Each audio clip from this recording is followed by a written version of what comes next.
بسم اللہ الرحمن الرحیم۔ مفعول، مفعول جس کے اوپر کام واقع ہو۔ مثال کے طور پر آپ کہتے ہیں کہ میں نے سبق یاد کیا، تو اب میں نے یہ متکلم ہے، یہ فاعل ہے، اور سبق یہ مفعول ہے، اور یاد کرنا یہ فعل ہے۔ میں نے سبق یاد کیا۔ فارسی کے اندر کہیں گے من سبق یاد کردم، میں نے سبق یاد کیا، تو اس کے اندر یہ من یہ فاعل ہے، سبق یہ مفعول ہے، اور یاد کردن یہ فعل ہے۔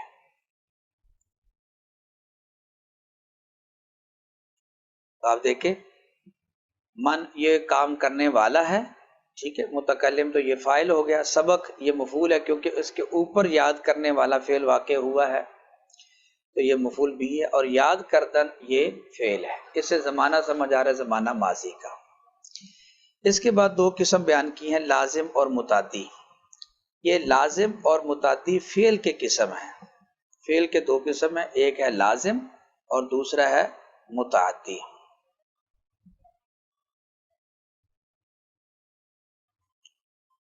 آپ دیکھیں کہ فعل فاعل پر پورا ہو جاتا ہے، مفعول بھی کی ضرورت نہیں ہے، تو ایسا فعل لازم کہلاتا ہے۔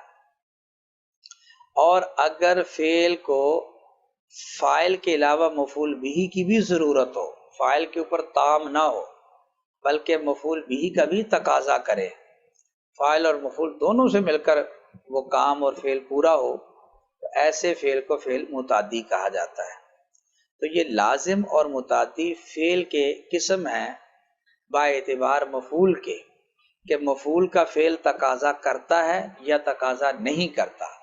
اگر فعل تقاضا نہ کرے تو ایسے فعل کو کہتے ہیں فعل لازم، اور اگر فعل مفعول بھی کا تقاضا کرے تو ایسا فعل متعدی کہلاتا ہے۔ جس طرح کہ لازم کی مثال دی ہے زید گیا، اب زید گیا جانا فعل ہے، تو اس کے لیے مفعول بھی کی ضرورت نہیں ہے، یہ مفعول بھی کا تقاضا نہیں کرتا، بلکہ یہ زید جو کہ فاعل ہے اسی کے اوپر یہ فعل پورا ہو رہا ہے، مفعول بھی کا تقاضا یہ نہیں کر رہا، اس لیے زید کیا، اس کو ہم کہیں گے کہ یہ فعل لازم ہے۔ دوسرا فعل متعدی۔ فعل متعدی اس فعل کو کہتے ہیں جو فاعل اور مفعول دونوں سے مل کر پورا ہو، مفعول بھی کا بھی تقاضا کرے۔ اس کی مثال زید نے بکر کو دیا۔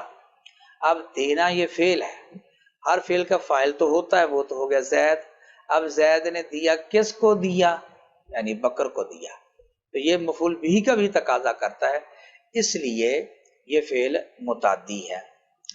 ایک آپ ابتدائی طور پر بات سمجھ لیں کہ جس فعل کے ترجمے کے اندر نے آ جائے لفظ نے، جس طرح کہ یہ دیکھیں زید نے بکر کو دیا، تو یہ فعل متعدی ہوتا ہے، اور جس کے اندر یہ نے لفظ نہ آئے تو وہ فعل لازم ہوتا ہے۔ اب غور کرے زید گیا، اس کے اندر یہ لفظ نہیں آیا۔ اسی طرح زید نے عمر کی مدد کی، یہ نے ہے، متعدی ہے۔ زید نے عمر کو مارا، یہ نے ہے، یہ کیا ہے؟ متعدی ہے۔ اسی طرح آپ کہتے ہیں میں نے کھانا کھایا، تو یہ نے لفظ آ گیا، یہ بھی کیا ہے؟ متعدی ہے۔ زید گیا، یا اسی طرح زید قریب ہوا، یا زید دور ہوا، یا زید بڑا ہوا، تو ان کے اندر نے نہیں آ رہا۔ تو جن افعال کے اردو ترجمے کے اندر یہ لفظ نے آ جائے وہ عموماً متعدی ہوتے ہیں، اور جن کے اندر یہ لفظ نے نہ آئے تو وہ لازم ہوتے ہیں۔ اس بات کو ذہن کے اندر رکھیے گا، یہ انشاءاللہ آپ کو کام دے گی لازم اور متعدی کے درمیان فرق کرنے کے حوالے سے۔ اس کے بعد دو اور اصطلاحات مصنف نے بیان کی، معروف اور مجہول۔ یہ معروف اور مجہول یہ بھی فعل کے قسم ہے، جس طرح لازم اور متعدی یہ فعل کے قسم ہے، معروف اور مجہول یہ بھی فعل کے ہی قسم ہے۔ یہ جو فعل کے قسم ہے یہ با اعتبار فاعل کے ہے، کہ فعل کا فاعل معلوم ہے، کرنے والا معلوم ہے، یا کرنے والا معلوم نہیں ہے۔ اگر فعل کا فاعل یعنی کرنے والا معلوم ہو تو اس کو کہتے ہیں فعل معروف، اگر فعل کا فاعل معلوم نہ ہو، کرنے والا معلوم نہ ہو، تو اس کو کہتے ہیں مجہول۔ معلوم کی مثال دی ہے، معروف کی مثال دی ہے، جس طرح زید نے پالا. اب پالنا یہ فعل ہے، پالنے والا ہمیں معلوم ہے، وہ ہے زید. اس لیے زید نے پالا، اس کو ہم کہیں گے کہ یہ فعل معروف ہے.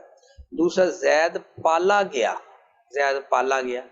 اب یہ تو معلوم ہے کہ زید کو پالا گیا، لیکن پالنے والا کون ہے، کس نے پالا، کرنے والا وہ ہمیں معلوم نہیں ہے. اس لیے اس کو ہم کہیں گے کہ یہ فعل مجہول ہے. فعل معروف وہ فعل ہوتا ہے جس کا کرنے والا فاعل معلوم ہوتا ہے، اور مجہول وہ ہوتا ہے جس کا کرنے والا معلوم نہیں ہوتا. اس کے بعد مصنف نے دو اور قسم بیان کیے ہیں، یہ بھی فعل کے ہی ہے، مثبت اور منفی.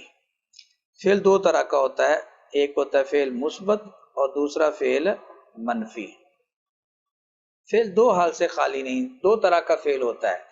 یا تو فعل سے کسی کام کا کرنا ہونا سمجھا جائے گا، یا کرنا ہونا نہیں سمجھا جائے گا. اگر تو فعل سے کسی کام کا، شے کا کرنا یا ہونا سمجھا جائے، ایسا فعل مثبت کہلاتا ہے. جس طرح کہ اس نے کھایا، اس نے لکھا، اس نے پڑھا.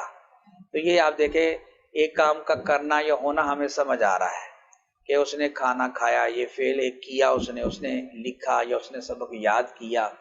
یا مثلا وہ لاہور گیا یا وہ عمرہ شریف پر گیا، تو یہ بھی ایک فعل کا ہمیں کرنا سمجھ آ رہا ہے. جانا یہ ایک فعل ہے، یہ ایک فعل ہے، تو یہ فعل ہمیں کرنا یا ہونا سمجھ آ رہا ہے، اس وجہ سے اس کو فعل مثبت کہیں گے. اور اگر کسی کام کا نہ کرنا یا نہ ہونا سمجھا جائے، ایسا فعل منفی کہلاتا ہے. جس طرح کہ اس نے نہیں کھایا، اس نے نہیں پڑھا، اس نے سبق یاد نہیں کیا، وہ لاہور نہیں گیا. تو یہ ابتدائی اصطلاحات تھیں.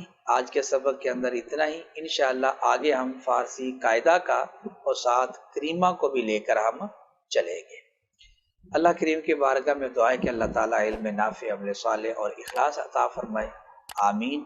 السلام علیکم ورحمۃ اللہ وبرکاتہ. اللہ کریم کی بارگاہ میں دعا ہے کہ اللہ تعالیٰ علم نافع، عمل صالح اور اخلاص عطا فرمائے. آمین. السلام علیکم ورحمۃ اللہ وبرکاتہ.